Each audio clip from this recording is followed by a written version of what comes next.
Hey guys, what we're going to be learning about today, where we just learned about shadows and everything, we're going to be learning about pseudo elements, and we're going to be using that, or pseudo states rather. Pseudo elements are different.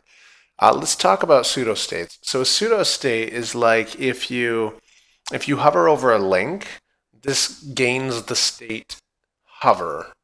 If you click on something, it gains the state of active or focused for an input. And so what we're going to be doing is we're going to be specifically styling an A link if you hover it. And so as you see, what I did there was you put the element name.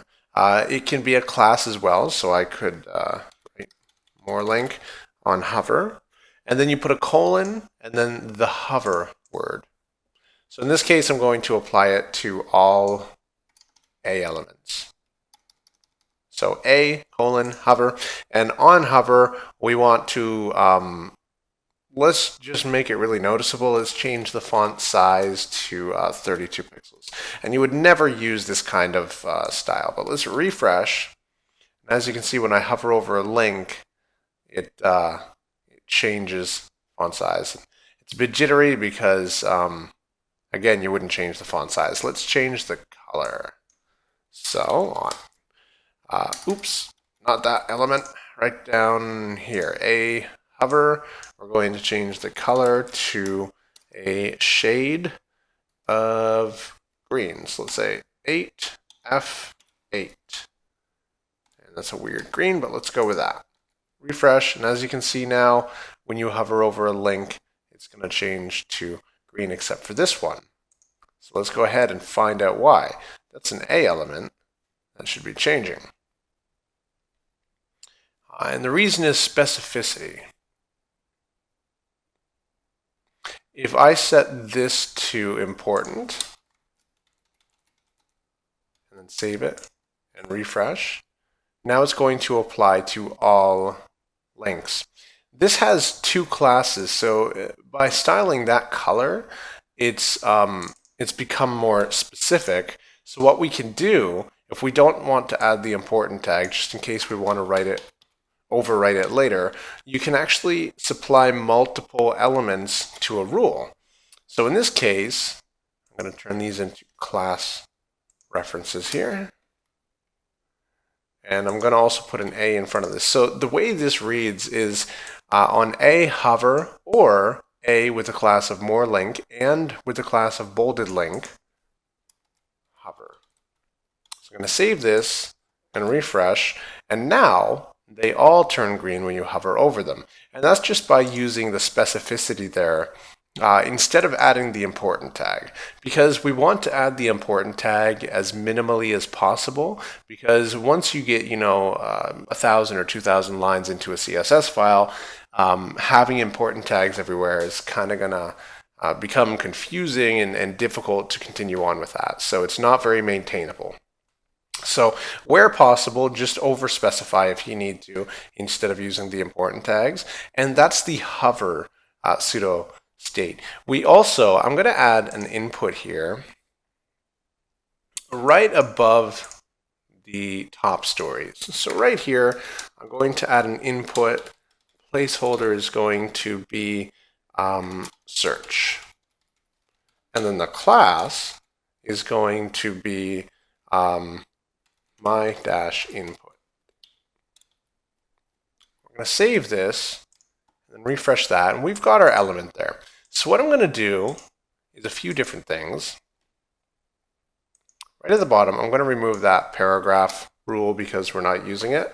I'm going to say on the class my-input, did I put a dash in that? Let me go back. Yes. Okay. So we're now targeting this class. Again, class is preceded by a period. So my input, we're going to say display is going to be block. Width is going to be 100%. I'm going to put margin around it of 10 pixels. And let's save it and have a look now. Need to make this a bit wider so the full page It's in there. All right. So it's trailing off the side because the margin on the left. So what we're going to do is just set that to 90 for now. We're going to get into responsive stuff later on. What I'm going to do is I'm going to add padding inside of the element so that it looks nice. So I'm going to say 10 pixels by 20 pixels.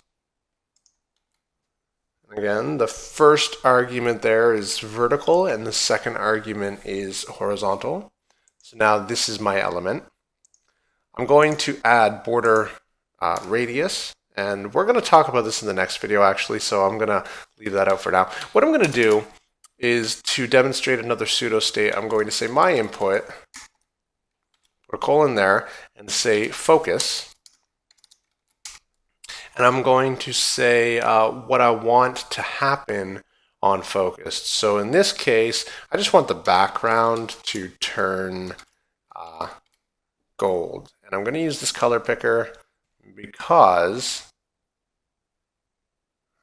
gold is such a hard color to make. Let's go with really light green. There we go. And the color of the input now is going to be not red, it's going to be a dark green. So right about here, and then take the darkness down to like there. There we go. So I'm going to save this and I'm going to refresh this, and what you'll see is when we focus in and when we focus out, if this is focused, see how it gets the blue border around it? I think it's a border or a box shadow or something. It's an outline rather. It's an outline. And we can set that to not do anything. So let's set outline to none. Save, refresh. Now when we focus in, we don't get that outline. We do still have that old border change though. So let's say one more thing, border, 1 pixel, solid, and let's turn it black. Save and refresh. There we go. Looks like it's becoming a bit smaller. I think it's because the outline that should be around it. And we'll look into that another video. But when you type in, it becomes green. And when you click out, it's the regular black text. So that is a focused state. Now, there's one other one, and that is active. So I'm going to say on the stories here, I believe they have a class. It's an article. So I'm going to target article active, and I'm going to say opacity is going to be 0.4. So it's going to be partially transparent. So save this, refresh. And what happens is as long as you're holding down the mouse button, this is considered active. So those are the 3 pseudo states that you're going to be working with in web design and any type of web application programming. These are not very accurate practical applications of these pseudo states, but this demonstrates what they do. So, in the next video, we're going to be discussing border radius because that is a really fun thing to work with.